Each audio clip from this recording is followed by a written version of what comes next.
네, 4월 14일 시장이 마감했습니다. 오늘 시장은 이제 정말 지루한 시장이었다고 좀 보여지는데요. 이제 장 초반에 여기 보시는 것처럼 이제 정부에서 거리두기 격상을 하지 않을 수 없지 않겠느냐, 뭐 이런 기사들이 이제 쏟아져 나오면서 뭐 원격 근무, 원격 교육, 뭐 이런 관련주들이 이 시세를 좀 보인 것 외에는 뭐 오늘 이렇다 할 특징이 있는 산업군들이 특히 없었던 것 같습니다.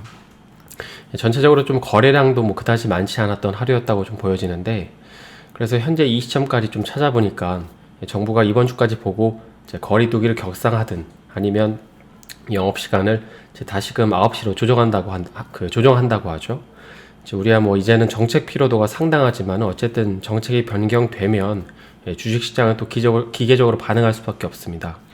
그래서 이런 코로나 테마들은 이제 이미 학습된 테마들이니까 이제 순서에 따른 시나리오만 잘 갖고 계셔도 좀 괜찮지 않을까 싶긴 한데요. 사실 이제 제가 뭐 이렇게 마감 영상을 찍는다고 하지만은 영상 구성을 이제 보시면 아시듯이 뭐 그날 있었던 이슈가 있는 종목들을 비중 있게 다루기보다도 이제 그보다는 이렇게 큰 그림에서 산업을 설명하거나 아니면 뭐 어떤 특정 사회 현상 같은 걸 좀 주로 설명드리는데요. 개인적으로는 뭐 탑다운이 맞냐, 뭐 바텀업 전략이 맞냐, 뭐 이런 얘기를 하려고 한다기보다도 저 같은 경우에는 보통 이렇게 이런 사회 현상을 통해서 제 투자 아이디어를 많이 얻기 때문입니다. 그래서 오늘도 이런 관점으로 어떤 얘기를 할까 하다가 제 뭐 해외 주식, 웬만하면 해외 주식 얘기를 거의 말씀을 안 드리는데 특히 이제 미국에 상장된 기업들에 대한 이제 언급을 거의 안 하죠. 근데 이제 오늘은 뭐 이번 주 이슈도 크게 없어서 이제 여러분들이 잘 아시는 이 애플이라는 기업에 대해서 좀 잠깐 살펴볼까 합니다. 뭐 본업을 자세히 살펴보자고 하는 건 아니고요. 제 개인적으로 애플을 바라보는 견해를 좀 말씀드릴까 하는데, 특히 이제 최근에 언론에서 하고 있는 얘기 말고 다른 얘기를 좀 해볼까 합니다. 이게 뭐 엄청 신박하거나 뭐 새로운 얘기는 아니고요. 어디서 한 번쯤은 이제 들어보셨을 수도 있는데, 이게 어제 이제 기사로 나왔습니다. 이런 식으로 나왔는데요. 그러니까 제목이 좀 노골적이죠. 뭐 관련된 얘기는 조금 뒤에 하겠지만은, 이제 현재 애플은 아이폰 판매가 정체되어 있는 가운데, 그러니까 상단이 있는 가운데, 이제 단기적으로 이익을 최대한 늘리기 위해서 이제 액세서리 같은 걸 이제 많이 판매를 하죠. 그러니까 고객 한 명이 이 애플과 관련된 제품을 구매하는 총액을 늘리는 전략을 좀 취하고 있습니다.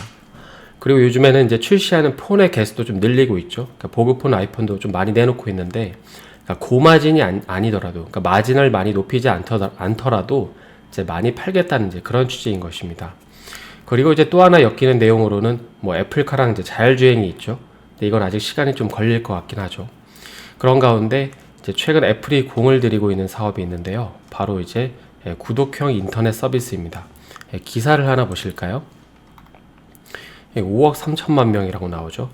그러니까 뜬금없이 기사를 소개해드리는 이유는 이제 현재 소위 빅테크 기업들, 그러니까 이를테면 뭐 페이스북이나 구글, 아마존 같은 기업들은 우리가 잘 알듯이 이 개인들의 데이터를 모으고 수집하고 분석해서 규모가 커진 기업들이죠.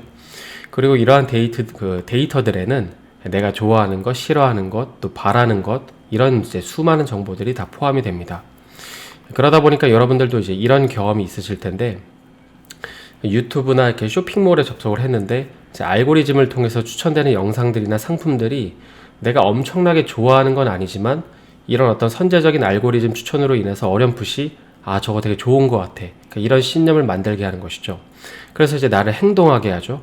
해당 상품을 이제 구매를 하게 하거나 아니면 해당 영상을 시청해서 이제 기억의 흔적을 만들게 하는 것입니다.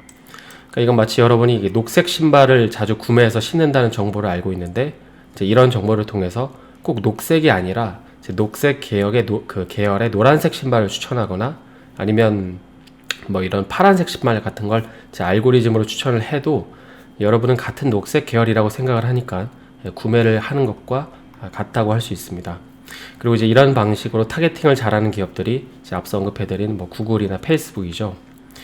그래서 그런 기업들은 이제 여러분이 클릭하는 인터넷 링크, 뭐 검색 키워드, 이런 정보들을 다 가지고 있기 때문에 여러분이 직접 선택하는 그 정보를 기반으로 여러분에게 필요할 수도 있는 광고 상품들을 보여주면서 이제 광고주들에게 돈을 받는 사업 구조를 가지고 있습니다. 근데 애플은 이걸 이제 바꾸려고 하는 거죠. 이런 식으로 이제 바꾸려고 하는 건데요. 물론 이제 이 얘기를 드리는 이유는 뭐 구글과 페이스북이 틀리고 잘못됐고 애플이 맞다 뭐 이런 얘기를 하려는 건 아니고요. 이게 왜 중요한지가 바로 그 애플의 추후 사업 경쟁력이기 때문입니다. 그래서 이 기사의 요점은 이 애플 제품을 사용하는 사람들이 개인정보 동의를 하지 않으면 이제 빅테크 기업들은 이 맞춤형 광고를 타겟팅으로 할 수가 없다는 것인데요. 간단한 예로 이 아이폰을 사용하는 30대 남자가 방문하는 웹사이트, 또 검색 키워드 이런 것들을 분석해서 광고 타겟팅을 하는 게 더 효과적일까요? 아니면 단순히 아이폰을 사용하는 남자 이 정보만 갖고 이 광고 타겟팅을 하는 게 더 효과적일까요? 답은 분명하죠. 특히 후자의 정보를 갖게 된다면 예컨대 이제 후자의 정보를 가지고 있는 페이스북은 뭐 이럴 수도 있겠죠. 경제력이 부족한 이제 학생인 남자한테 부동산이나 차량 구매 광고를 띄우게 될 수도 있고, 또 이제 어떤 고령층의 남자에게 학원 관련 광고를 띄우게 될 수도 있습니다. 그러니까 사용자가 개인정보 동의를 하지 않았기 때문에 이제 유저에 대한 정보가 없기 때문이죠. 그래서 현재 애플이 이 정보를 아이폰을 쓰는 유저들을 통해서 락을 걸어놓고 있는 것이죠. 그래서 이렇게 되면 이 페이스북이 수집하는 개인정보는 이제 틀릴 가능성이 높아지겠죠. 그리고 반대로 애플은 이제 본인들만 수집한 그 소비자 정보를 통해서 추후에 이 아이폰을 사용해야만 이용할 수 있는 구독 서비스를 이제 내놓을 겁니다. 이런 식으로 말이죠. 이 당장 조만간 출시될 AR이나 이제 VR 같은 산업들인데요. 그래서 요즘 애플이 이 아이폰 12 이번에 이제 나온 12처럼 종류를 4개나 만들고, 또 최근에 이제 저가형 모델까지 팔아서 이 마진율을 줄이더라도 이렇게 판매 대수에 꽂혀 있는 이유가 여기에 있는 것입니다. 그러니까 엄청난 사용자들을 이제 모아서 이제 그들로 통해서 이 규모의 경제를 좀 실현하려고 하는 것이죠. 그래서 당장 이번 달 그 20일에 보면 오늘 나온 기사인데요. 이번에 애플이 그 AR 기술을 집중적으로 이제 설명할 거라고 하는데, 이제 애플은 과거 앱스토어도 그렇고 이렇게 생태계를 만들어 놓고 관련 제품을 출시하기 때문에 이번에 20일에 나오는 어떤 내용들을 보면 어느 정도 이제 방향성을 파악할 수 있지 않을까 싶긴 합니다.